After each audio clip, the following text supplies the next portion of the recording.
যখনই নবীজি entry gate দিয়ে প্রবেশ করেছেন, নবীর চেহারা এত নূর ছিল, খাদিজার পুরো ঘরটা নবীর চেহারার নূরে নূরান্বিত হয়ে গিয়েছে। তবে নবীজিকে দেখার আগে খাদিজা একটা স্বপ্ন দেখেছেন। স্বপ্ন কেমন জানেন? খাদিজা একদিন শুয়ে আছে, একদম তাহাজ্জুদের সময় স্বপ্নে দেখছে গভীর অন্ধকার রাত, কিন্তু আকাশে একটা চাঁদ আছে। চাঁদ যখন দেখেছে, চাঁদের দিকে তাকানোর সঙ্গে সঙ্গে চাঁদটা আসমান থেকে জমিনের দিকে খাদিজার বুকের দিকে লম্বা টানে চলে আসছে। এটা দেখে খাদিজার ঘুম ভেঙে গিয়েছে।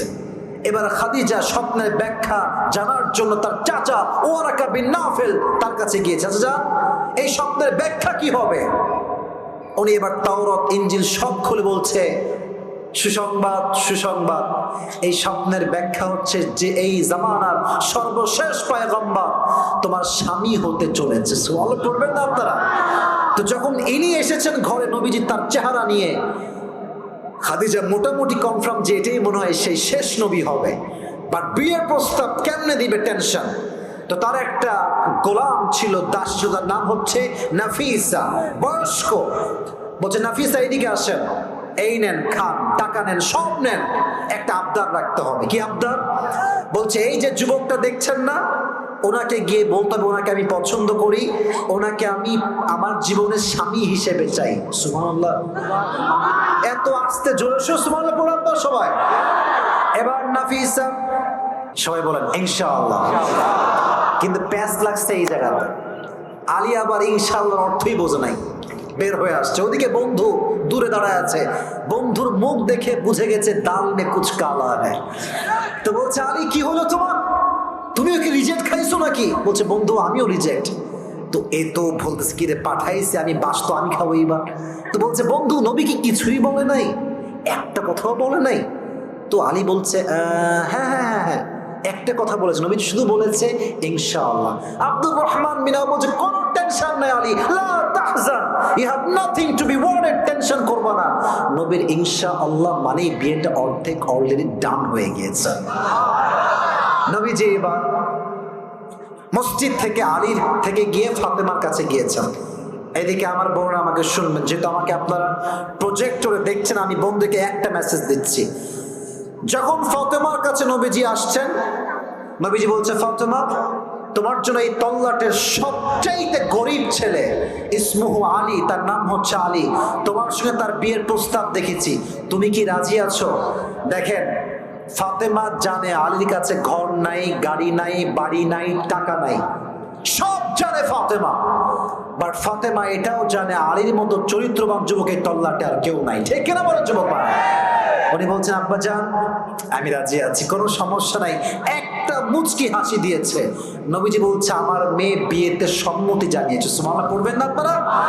তাহলে আলীর সঙ্গে নবী যখন ফাতেমাকে বিয়ে দিলেন, মেয়ের যে একটা বোঝা, কার সঙ্গে বিয়ে দিব বাবা হয়ে, এই যে বোঝাটা, এই বোঝাটা দূর করে দিয়েছে একজন। আওয়াজ দিয়ে বলেন তো তিনি কে? অতএব যারা বাবারা আমাকে শুনছেন বাসার থেকে, কিংবা মায়েরা যারা আমাকে প্যান্ডেল থেকে শুনছেন, মেয়েটাকে শুধু টাকা দেখে বিয়ে দিয়েন না আপনারা। সব টাকাওয়ালা কিন্তু ভালো ছেলে হয় না। আর মাথায় রাখবেন, আজ যেই ছেলে প্রতিষ্ঠিত নয়, একদিন কিন্তু আসবে যখন সে প্রতিষ্ঠিত হবে। আপনি আজকে যাকে বেকার দেখে রিজেক্ট করে দিবেন, মাথায় রাখবেন এই দিন দিন নয়, সামনে আরো দিন পড়ে আছে। ঠিক না? আল্লাহ প্রত্যেকটা মা বোনকে আলীর মতো চরিত্রবান যুবককে জাস্টিফাই করার তৌফিক দান করুন। বলো আমিন। এক নাম্বার এক্সাম্পল, নবীর টেনশনকে আল্লাহ কমিয়ে দিয়েছে।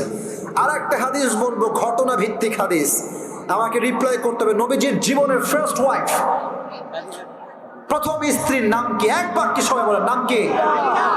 খাদিজাতুল কুবরা রাদিয়াল্লাহু তাআলা আনহা। আমি কিন্তু বাধাবার জন্য প্রশ্ন করছি না, জাস্ট আপনাদেরকে মোটিভেট করার জন্য। আপনি বলেন, নবীজির বয়স কত ছিল যখন নবীজি খাদিজাকে বিয়ে করেছে? ভয় পাচ্ছেন? বলো না, কত বছর? 25। আর খাদিজার বয়স কত ছিল? তাহলে মোট গ্যাপ কয় বছরের? 15 বছরের গ্যাপ। নবীজি একদম হত দরিদ্র ছেলে, টাকা নাই, পয়সা নাই, গাড়ি নাই, বাড়ি নাই, কিচ্ছু নাই। নবীজির টেনশন, আমি কেমনে নিজের পায়ে দাঁড়াবো। আল্লাযী আনকাযা যাহরাক, আল্লাহ বলছে নবী টেনশন আপনি করবেন না, আপনার দুঃখ কষ্ট সবকিছু দূর করে দিবে একজন। আওয়াজ দিয়ে বলেন তো তিনি কে? নবী যে এবার ব্যবসা শুরু করলেন, লম্বা একটা ব্যবসার সফর। নবীর বয়স যখন 25 বছর, নবীজি ব্যবসা খাতে খাদিজার সঙ্গে সাক্ষাৎ করলেন ব্যবসার খাতিরে।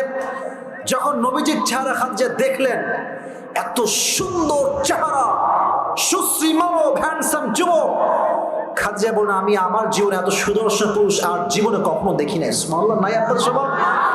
আচ্ছা যুবক ভাইরা, জেনারেল ভাইরা, নবীর মতো সুন্দর এই তল্লাটে পৃথিবীতে আর কেউ কি হতে পারে? নবীর কথা তো আসতে বলেন, কেউ হতে পারে?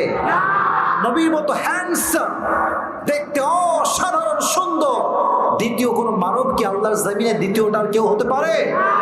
যাদের চেয়ে সুন্দর তুমি নবী আমার কামলিওয়ালা, দো জাহানের বাদশাহ তুমি প্যারা নবী সাল্লে আলা, দো জাহানের বাদশাহ তুমি প্যারা নবী সাল্লে আলা, যাদের চেয়ে সুন্দর তুমি নবী আমার কামলিওয়ালা। সুবহানাল্লাহ সবাই। দেখেন এটা হচ্ছে খাদিজার ঘর, এটা হচ্ছে এন্ট্রি গেট। যখনই নবীজি এন্ট্রি গেট দিয়ে প্রবেশ করেছেন, নবীর চেহারা এত নূর ছিল, খাদিজার পুরো ঘরটা নবীর চেহারার নূরে নূরান্বিত হয়ে গিয়েছে। তবে নবীজিকে দেখার আগে খাদিজা একটা স্বপ্ন দেখেছেন। স্বপ্ন কেমন জানেন? খাদিজা দিন শুয়ে আছে একদম তাহাজ্জুদের সময়, স্বপ্নে দেখছে গভীর অন্ধকার রাত, কিন্তু আকাশে একটা চাঁদ আছে। চাঁদ যখন দেখেছে, চাঁদের দিকে তাকানোর সঙ্গে সঙ্গে চাঁদটা আসমান থেকে জমিনের দিকে, খাদিজার বুকের দিকে লম্বা টানে চলে আসছে। এটা দেখে খাদিজার ঘুম ভেঙে গিয়েছে। এবার খাদিজা স্বপ্নের ব্যাখ্যা জানার জন্য তার চাচা ওয়ারাকা বিন নাফেল তার কাছে গিয়েছে। চাচা, এই স্বপ্নের ব্যাখ্যা কি হবে? উনি এবার তাওরাত ইনজিল সব খুলে বলছে, সুসংবাদ সুসংবাদ, এই স্বপ্নের ব্যাখ্যা হচ্ছে যে এই জামানার সর্বশেষ পয়গম্বর তোমার স্বামী হতে চলেছে। সুবহানাল্লাহ পড়বেন না আপনারা? তো যখন ইনি এসেছেন ঘরে নবীজি তার চেহারা নিয়ে, খাদিজা মোটামুটি কনফার্ম যে এটাই মনে হয় সেই শেষ নবী হবে। বাট বিয়ের প্রস্তাব কেমনে দিবে, টেনশন। তো তার একটা গোলাম ছিল, দাস, তার নাম হচ্ছে নাফিসা, বয়স্ক। বলছে নাফিসা এদিকে আসেন, এই নেন, খান, টাকা নেন, সব নেন, একটা আবদার রাখতে হবে। কি আবদার? বলছে এই যে যুবকটা দেখছেন না, ওনাকে গিয়ে বলতে হবে ওনাকে আমি পছন্দ করি, ওনাকে আমি আমার জীবনের স্বামী হিসেবে চাই। সুবহানাল্লাহ, এত আস্তে জোরে সুবহানাল্লাহ পড়ান তো সবাই। এবার নাফিসা কৌশল করে নবীজির কাছে আসছে, ডাক দিয়ে বলছে মুহাম্মদ, তোমার সঙ্গে আমার গোপন কয়েক মিনিট কথা আছে, কথা কি বলা যাবে? বলছে অবশ্যই বলেন, কি কথা? বলছে আচ্ছা তোমার বয়স তো মাশাআল্লাহ 25, তুমি বিয়ে করো না কেন? তোমার সমস্যাটা আসলে কোথায়? নবী যেই জবাব দিয়েছেন পুরো আমাদের জবাব দিয়েছেন। নবীজি বলছে আমি তো বিয়ে করতে চাই, বাট আমার কাছে টাকা পয়সা খুবই কম, টাকা পয়সা নাই।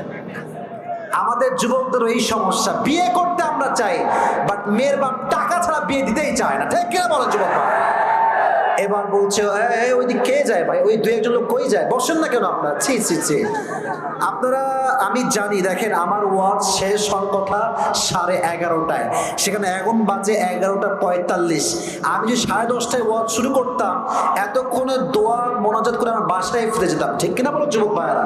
তো পরিবেশ শুরুতে কিছুটা জ্ঞানজাম গেছে, আপনারা সবাই এটা সাক্ষী। মেহেরবানি করে আমার ওয়াজটা আমাকে শেষ করতে দেন, পুরস্কার নিয়ে দোয়া করে আমরা একসঙ্গে বাসায় যাবো। রাজি আছেন তো ইনশাআল্লাহ? তাহলে থামেন একটু। একজন যুবক, এদিকে দেখান, একজন যুবক যার বউ নাই, সিঙ্গেল, অনেক কষ্টে যে আছো, সে দাঁড়িয়ে একটা তাকবীর দিবা বাঘের বাচ্চার মতো। কে আছে দেখি তো? হ্যাঁ দাও তাকবীর। একজন, আচ্ছা দাঁড়ান দাঁড়ান দাঁড়ান, বসো বসো বসো, ওই মাঝখানে যে আছে সে এসে দেন একটা তাকবীর।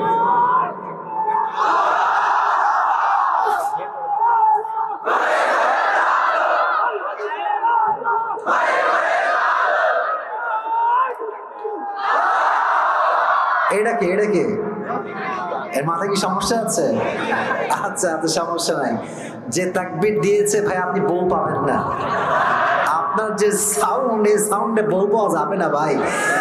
আমার সাথে তাকবীর দেন, লিল্লাহি তাকবীর। আমি এতক্ষণ কথা বলে ক্লান্ত হলাম না, আপনি একটু ক্লান্ত হয়ে গেছেন? হইল। এবার আসেন, নবীজি বলছে টাকা পয়সা কিচ্ছু নাই, বিয়ে কেমনে করব?